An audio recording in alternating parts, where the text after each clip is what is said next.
The music industry's been a roller coaster from the beginning until now. Many musicians have faced difficulties and many witnessed stardoms, depending on which era they pursued their passion. Western society went through great upheaval in the 19th century. The democratic ideals and the Industrial Revolution impacted the lives of everyone. The changes and consequences that were brought on then are still felt to this day. The societal changes significantly impacted the day-to-day lives of musicians, composers, and instrument makers. In the past, musicians were hired by the church or the court. The aristocratic circles also consider them to be servants. Composers wrote music and instrument makers made instruments for private venues for their special patrons who either played it by themselves or they hired musicians. With the gradual rise of the middle class, more and more people wanted access to musical performance and music education. Because of these changes coming to societies, music was changing and soon became a source of public spectacle. The middle class stood to benefit from the Industrial Revolution. More people had more disposable income and free time in this new economic strata. The musicians and composers gained popularity in performing musical performances to mass concert goers. Notably, with Beethoven, composers began organizing large concerts to introduce the mass to their music.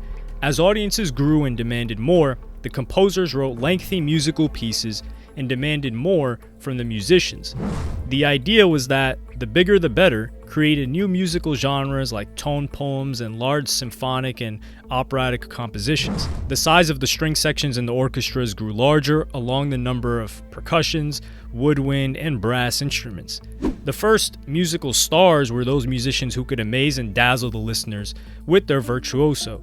The violinist Niccolò Paganini and the pianist Franz Liszt were two most well-known individuals from the 19th century. With their performances, both astounded audiences across Europe and elevated the stature of the musician from servant to someone worth worshiping their skill. More robust instruments were required to handle the frequently dramatic playing of these soloists, as well as to produce the volume required in huge performance halls. A window of opportunity to mass market music opened up in the mid-1800s. It was possible for a song to become a hit if it was featured in a popular operetta. The Merry Widow was, for example, recognized for its successful commercialization efforts, or if it was sung frequently across the country by a famous touring minstrel. Sheet music for hit songs was a massive moneymaker for publishers because it could be performed by anyone on a piano in their homes. A successful business model for music publishers and composers was the ongoing creation of new songs that attracted the audience's attention. In the small parlors of the 19th century, music became popular. Home life at the time was concentrated around the salon or parlor where families entertained guests while the kids played. Some musicians were able to support themselves financially by performing in these small spaces. The music played in the parlor was substantially different from that played in the concert hall. Solo performances and chamber music, which included opera and orchestral transcriptions of sad and beautiful love songs and ballads, were very popular. With the parlor becoming the center of family life, it became more important to learn music. As part of a well-rounded curriculum, teaching children to play musical instruments was common. In fact, for girls, it was considered more important than reading and writing. Trying to imagine how music sounded before the phonograph was invented is practically impossible. Before the introduction of the recorded industry in the late 1800s, the only way to hear a song or music was in a live performance. Either you sat and listened to it being played, or you took up the instrument yourself. There have been many groundbreaking discoveries throughout history, but the phonograph from the 19th century stands out.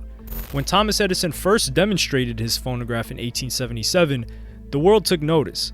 It wasn't the first device of its kind, but it was the first that could record and play back audio with consistency. The quality may have been scratchy and virtually inaudible compared to what we're used to today, but it did the job.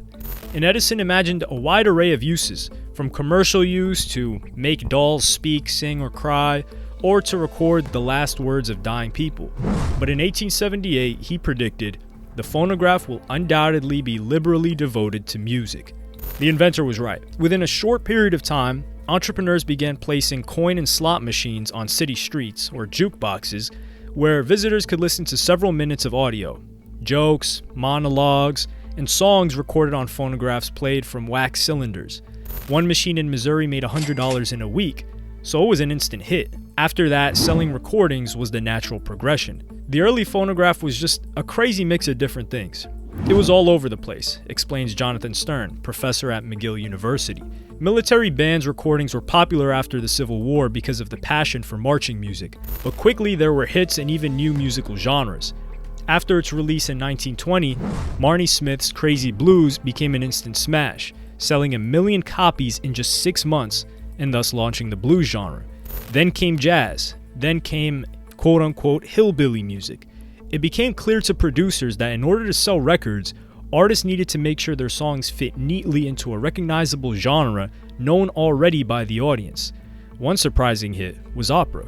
Still, the definition of a song began to shift at this point. One big change was that it got a lot shorter. The first wax cylinders and discs made by Emil Berliner in 1895 could only hold 2 to 3 minutes of sound, but live music in the 19th and early 20th century was often much longer. For example, symphonies could last for an hour. Before going into the studio, performers and composers cut down their work as much as they could. Stravinsky wrote Serenade in A in 1925. Each of its 4 movements was made to fit on a 3-minute side of a record. His friend Carl Flesch used to joke that violinist Fritz Kreisler's pieces were put together with a watch in the hand. Blues and country songs usually had only 1 or 2 verses and choruses. Mark Katz, a professor of music, said, "The 3-minute pop song is basically an invention of the phonograph."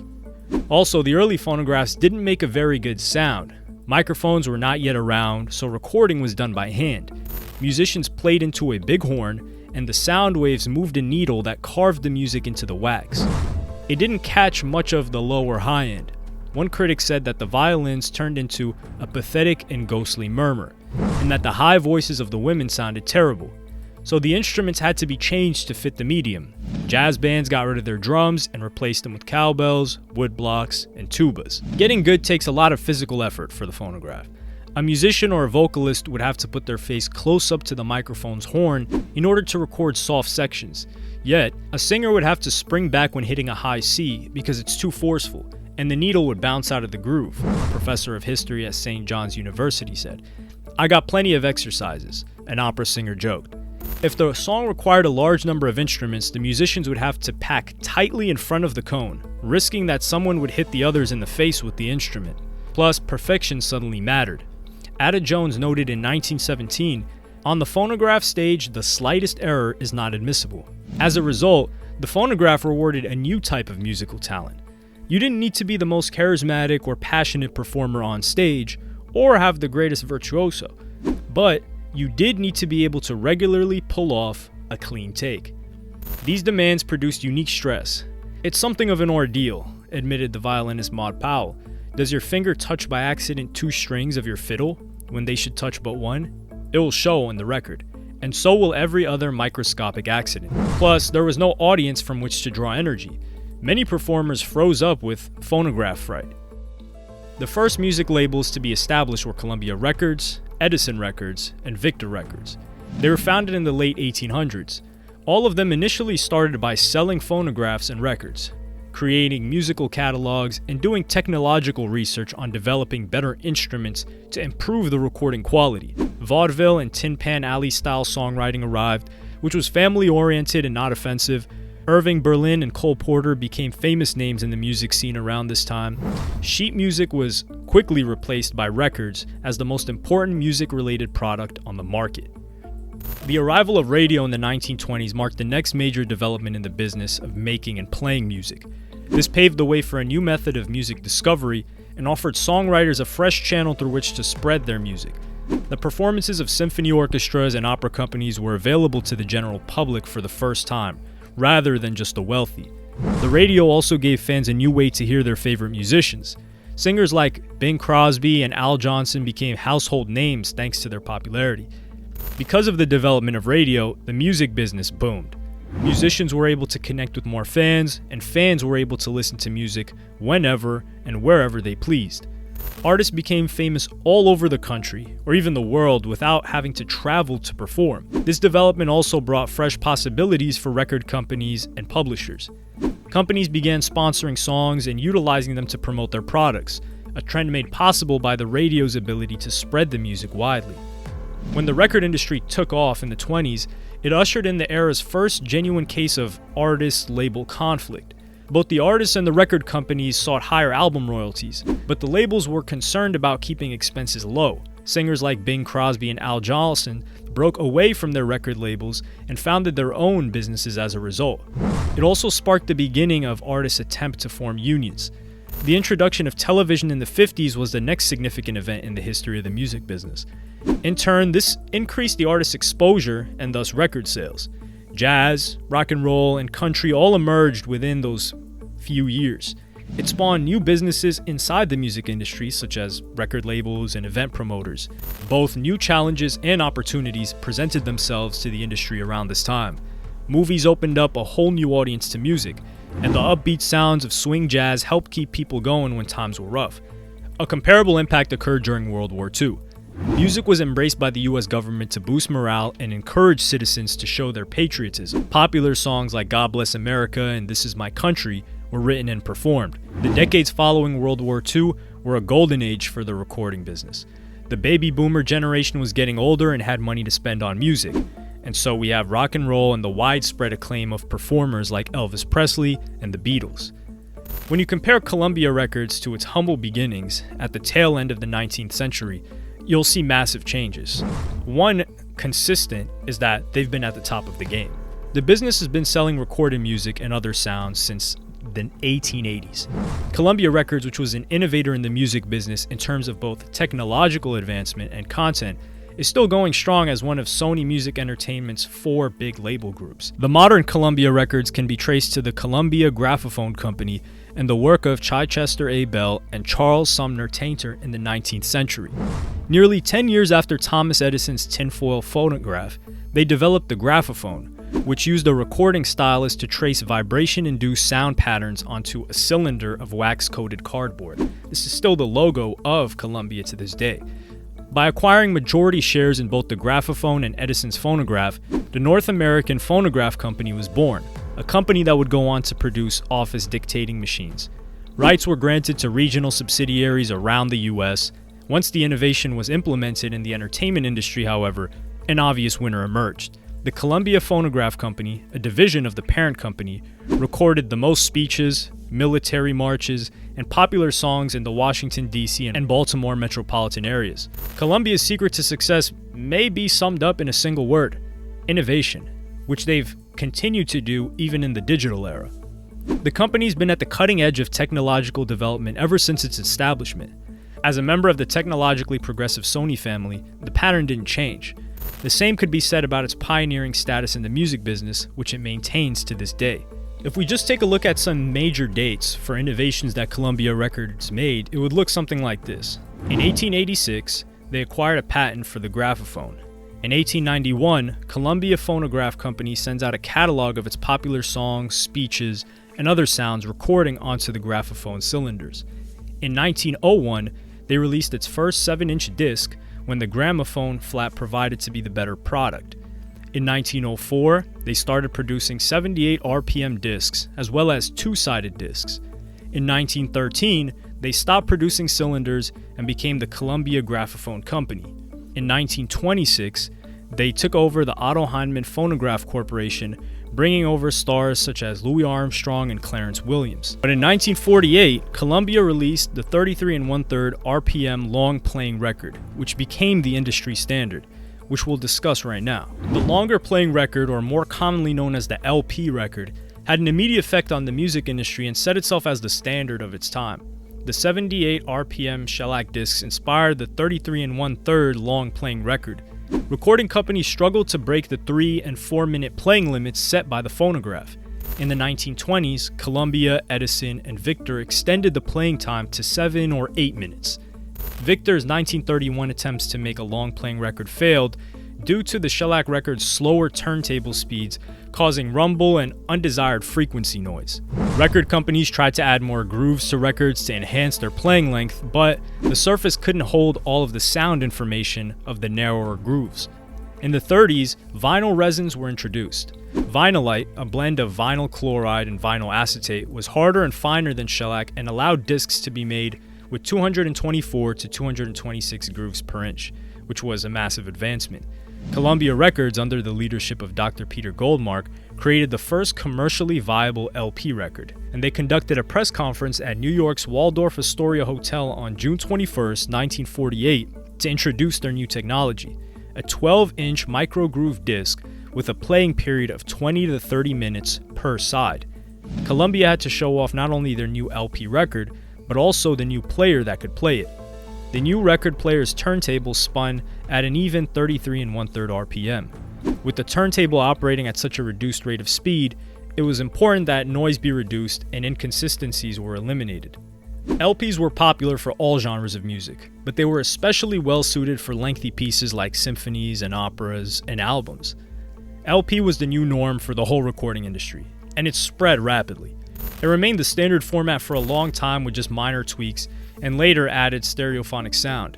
It was displaced over the course of the 80s and 2000s by cassette tapes, then compact discs or CDs, and most recently by digital music streaming services, previously iTunes, but then eventually Spotify. In the album era of popular music, LP was the mainstream format, and the LP has seen a return in popularity starting in the late 2000s.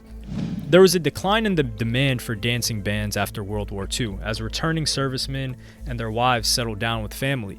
The spread of televisions in homes in the early 50s created a new listening environment for music. As the economy improved and more television shows featured new bands and artists, the record industry saw another period of rapid growth, especially those performing rock and roll, and those distinctive characteristics contributed to the industry shift. Songs used to be created by composers and performed by artists. However, rock and roll increasingly merged the two into a single entity. As a result of having these musicians under contract, record labels were able to have more influence than publishers. As a result of the record company's newly acquired ability to mold the music industry and make or break the careers of musicians, the industry evolved into a corporate behemoth, reaching its peak in the 80s. And when the 90s rolled around, it was the beginning of the end for easy profits for major record labels. The CDR was the first device to make CD duplication possible. It was quite challenging to make copies of records before. Tapes were more convenient for duplication, but the quality suffered in the process, and tapes could be a pain to listen to, and they broke often, causing people to buy a replacement. CD copying or burning, however, allowed users to freely distribute high-quality audio recordings with low amounts of money. The MP3 followed the burned CD, and file-sharing services like Napster and LimeWire made it possible for anyone to freely distribute and trade audio recordings online in a matter of minutes. If LimeWire was probably hours, up to 2 days. The use of legal means to shut down illegal file-sharing sites was somewhat successful, but it was a game of cat and mouse. But when the MP3 became the unofficial music licensing standard, Apple anticipated the demand and introduced iTunes in 2001 so users could legally buy and download MP3s. Today, most computers don't have CD drives, and the CD has really reached the end of its useful life and is now primarily used for either reminiscing or for people that want to have it as a collector's item. However, once people became used to listening to music without cost, streaming services emerged to compete with MP3 download sites that were charging per song like iTunes. Large corporations during the 20th century largely provided for artists. These businesses are still operational, but they can only afford to produce music that'll appeal to the broadest possible audience. There's no way to make much money from the sales of a record, and streaming services pay low because nobody's actually really buying the music anymore, on top of the fact that the people that are putting music on there are usually signed. However, technology provided people with the means to produce their own music more economically without the backing of a label. And the willingness to spend on the creation of a song has shrunk because the value of a song has fallen by a massive number. In spite of technological advancements, this will inevitably lead to a decline in musical depth. Due to low financial profits, unless the artist is a hit, musicians are increasingly hesitant to take creative risks. Although the entire recording industry has seen year-over-year growth in revenue due to streaming services in the past 5 years, that doesn't say the same thing for the artists signed to these record labels. So at the beginning of the 21st century, musicians have come full circle, and they've become increasingly dependent on live shows if they're not independent. Established and new artists all rely heavily on how many shows they can perform on tour to make some actual money to live their lives decently. and artists who are signed to record labels can no longer rely on them to make their money and promote their music, but who knows where the industry will go from here. Nobody expected streaming services, something record companies despised at first, to be the technology to bring them out of their continued faltering state.